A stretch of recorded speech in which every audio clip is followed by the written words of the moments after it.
So I remember years ago, I'd finished college, I had gone through all of my practicums, I'd gone through all of my student teaching. I get my first job, I get my classroom set up just right, and I cannot wait to meet the kids.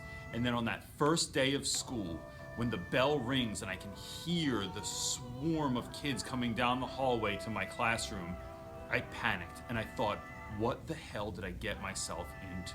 Here's some things that I think you could use to survive your first year of teaching.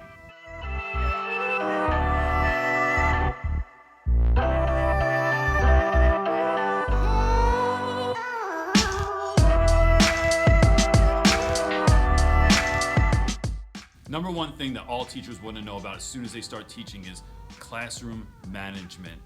Having that onslaught of kids coming into your room for the first time, first of all, you'll be amazed that when you ask them to sit down, they will sit down. When you tell them to move their seat or to take out a pencil or a pen, most of them will do exactly that. Some of them you have to remind them 17 times, but that's just because they don't pay attention to anything. You'll be amazed at, from the onslaught, how much stuff you'll be able to say to the kids, and they'll just do whatever you ask. First step in classroom management is be prepared. Do your lesson plans. Come to class prepared. Come to school early.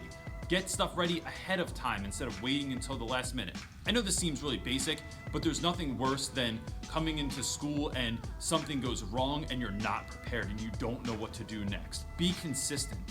If something is a rule, it stays a rule. There's no cell phones in my class. That means there are no cell phones in my class. Don't ever write in red pen on a test. That means don't ever write, guess what? In red pen on a test. And if kids don't do it, you have to stick to it. Hey, that rhymed. Bars. The thing I harp on the most, and I tell new teachers, is that relationships are king. Having good relationships with kids is everything. You can't teach someone if you don't have a good relationship with them. If someone hates you, or if they're afraid of you, or if they think you're a pushover, or if they think that you're too nice, or if they think they can get away with stuff, or if they think they're terrified to do anything, you're lost. You can't teach anything. I don't care how amazing your lesson plan is or how hard you worked on it or any of that. If you don't have a good relationship, it just doesn't work. What that could look like is, there's this idea that if you're too close with students, then you become their friends, or you become like that weird teacher that knows too much about the kids. I'm not talking about friendships. Relationships do not equal friendships. They're completely different. So I think of my role as the role of like a professor that you had in college, or that really kind of weird yet handsome uncle that you had when you were younger. And that was weird. But ways that you can form relationships with kids are just talk to your students every day. Ask them questions about their whole life. Who do you live with? Where do you live? What was it like growing up? What's your favorite video game? What's your favorite cereal? Asking your kids all of those poignant questions will help them to realize that you actually care. You're actually loving them by asking them questions and being concerned about their lives. And another way to build relationships is to share who you are. Talk about yourself. If you want kids to be vulnerable and tell you what's going on and about a problem that they're having in their lives, make sure that you're being willing to do the same thing. Sharing who you are will help kids to share more of who they are. And then that really builds a relationship like nothing else will. Want to build relationships with kids? Be at your door every single day. Every single day, no matter what, I'm at my door shaking hands of kids that come in. And that does a couple of things. One, it shows that I'm respecting you. As soon as you walk in my classroom, I shake your hand. Two, it allows all the kids you'll see in your second, third, fourth, 10th year of teaching that are walking through the hallway, they get a chance to see you again. And so you get the benefit from that. When the freshmen are walking into my room now, and my seniors that I had 3 years ago are walking down the hallway saying what's up or shaking my hand or asking me about stuff, that really leaves an impression on the freshmen. And so I love that. I'm all over any chance to make myself at least appear better in the eyes of my students. And lastly, in the world of classroom management, don't be afraid. They're just kids. Even that dude that's 6'8" and who's built like a horse and is sitting in the back of the room and just looks at you with that hate stare,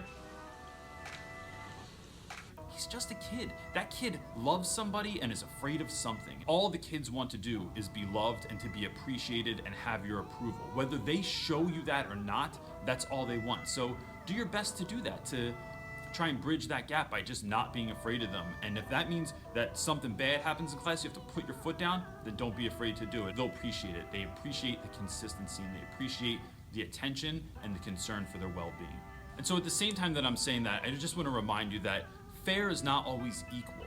That each penalty shouldn't be exactly the same thing for every kid. You can have rules and you can have consistency in your class, but you can also have grace for kids. So the next thing that I think I thought about the most when I was a first year teacher was my content. How was I going to make my content interesting? And I think this is true for all teachers, right? Whether you're a kindergarten teacher or you're teaching Latin 4 to seniors, it's always you just want to make your content as creative and as interesting as possible. But what you don't want to do is recreate the wheel. You know, if you want to get kids to read better or to become better readers, have them read more. If you want them to become better writers, have them write more. If you want them to become better or deeper thinkers, think more creatively, think more outside the box, have them talk more and have more discussions in class. A way you can sort of amplify that is by talking to teachers that have already done this. Use websites like Teachers Pay Teachers. This is not a paid endorsement. I do not have anything on Teachers Pay Teachers. You can borrow things from, folks, lesson plans that you can find online, or other resources maybe that your school has already, or programs that are already developed. Those are all really great ways to get kids to hone in on what you're trying to teach and to get them excited, because otherwise sometimes you can literally lose your mind trying to come up with the perfect lesson plan. It's also a good idea to teach kids through what they already know. If your class is already into hip hop or the rodeo, draw from those influences. Learn more about them. Start watching things that the kids watch to be able to meet them where they are, to get them to where you want them to be. Years ago, I started watching Jersey Shore as an experiment because that's what all my students were watching at the time, and I ended up getting hooked on Jersey Shore, which was really bad and slightly embarrassing. But all of my lesson plans had something about Jersey Shore in them. All of my vocab every week had words that I would use to describe the scenario from that week's Jersey Shore episode or describe the characters. And so it was just a really fun way to meet the kids where they are without trying to appear like I was trying to be down or cool, but instead I am willing to watch this horrendous show like Love and Hip Hop, and I will watch this so that I can teach you better. It's my sacrifice. Make a sacrifice for the kids. Practical tips that no other teachers are going to tell you, because they don't want you to know this stuff, because they want to be able to steal your things because you're a first year teacher, and they want what they want. Hide at least one ream of paper in the bottom of your desk. No other teachers are going to tell you this, but I'll tell you what, there's going to come a day when the paper delivery didn't show up, or the school didn't pay the bill, or you ran out of paper in the copy machine and you don't know where the lock is to get the rest of them. You need to have extra paper, because that test that you planned on that Friday, you told the kids they were having a test, and then you show up without a test, guess what? Bam, extra paper, test is on. Put your name on everything. Everything in my room says Reynolds. My stool says Reynolds. My desk says Reynolds. My stapler says Reynolds. My tape dispenser says Reynolds. My toolbox says Reynolds. You know why? Because people will take your stuff, don't put your name on it, and then you'll never see it again, and they'll say that it was theirs because everything looks the same, because all the staplers look exactly the same in your whole school, and then you're just screwed. Hide your stuff. People like to steal stuff, or they borrowed it and they just forgot that they borrowed it, and then you don't know where it is because you don't know who borrowed it. So, for instance, my remote kept disappearing from my room, from my projector. And if I don't have a remote, I don't have a projector, because I can't reach all the way up there. And the next thing you know, I'm standing on a desk with a stick, and it's a precarious situation. So I made this. I took a book. I etched out the inside of it. And there's my remote control. Comes out easily enough. I put it on my bookshelf. Nobody knows that it's there. Just looks like a regular book. But I remember hearing in college, they said something to the effect of, make sure that you're nice to the office staff and the janitorial staff. I'm gonna recommend that you were nice to everyone in the whole building. From the principal, down to the lunchroom staff, over to the vice principal, to the administrative staff, to the secretary in the office. You just never know when you're gonna need someone else's help, and it's a lot easier to ask for help if you're just nice to everyone. And also, it just makes school a nicer experience if you're nice to everyone and you get along with the people that you work with, no matter who they are or what their job is. Be straight with students and with their parents. Don't sugarcoat stuff. Don't say, Tim, I know you can do better than this. Believe in yourself. Although that's real, I'd rather say to a kid, you're going to fail by the end of the year. You're gonna end up pushing carts at ShopRite in the middle of the winter, through the snow, and it's gonna suck. So Tim, get your life together. Let's make a plan and work out how you can be the greatest Tim ever. And then if you wanna push carts at ShopRite, that's fine, because I hate getting my own carts at ShopRite. It's a pain. It's cold out there. I'm too old for that stuff. The last thing I want to talk about is just some real rap stuff.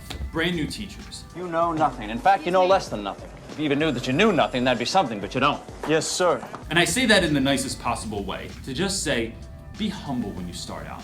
You're doing yourself a grave disservice if you show up and you think you know too much. So just go in with a humble mindset and ready to learn as much as you're ready to teach. One of the things you'll hear from kids a lot is their disapproval of people who try to be inauthentic, people that try to be funny who aren't funny, or people that try to be strict that aren't strict, or people that are trying to be down or cool or fronting in front of the class and they're not who they say they are. Just be who you are. It's great. You'll be more comfortable, the kids will be more comfortable, and the kids will trust you with things that they won't trust other teachers with who are inauthentic. Have fun. You're here.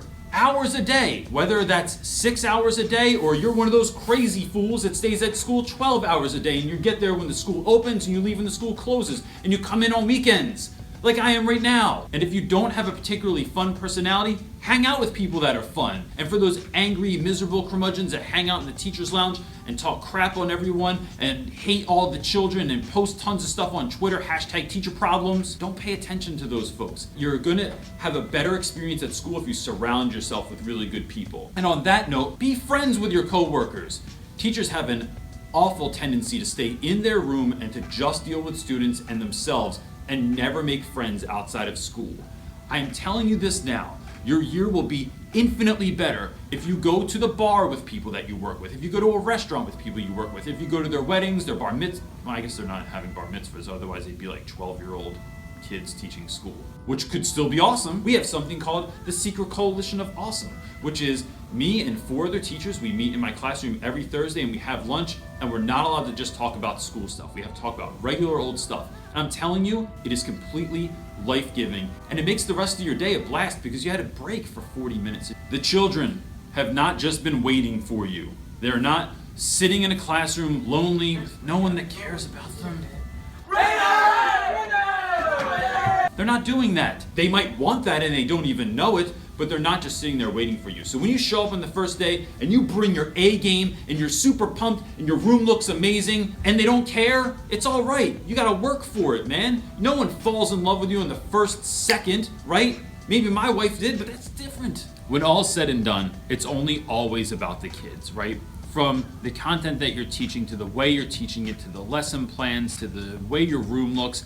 If that is all centered around who we are as teachers or how we want to appear to other people, then we're lost. But if we make it all about the kids, that's where you'll succeed. That's where the kids will see what you're doing for them and they'll really gravitate towards that and grab onto it. And hopefully that will allow you to do some good out there in the world. If there's any questions that you have that weren't answered here, or concerns that you have, or things that you want to talk about, make sure you leave them in the comments below. I'd love to get back to you and keep having this conversation. Also, my contact information is available in the description, so you can hit me up on email or Twitter, Snapchat, Facebook, YouTube, any of that stuff. Thanks guys, peace.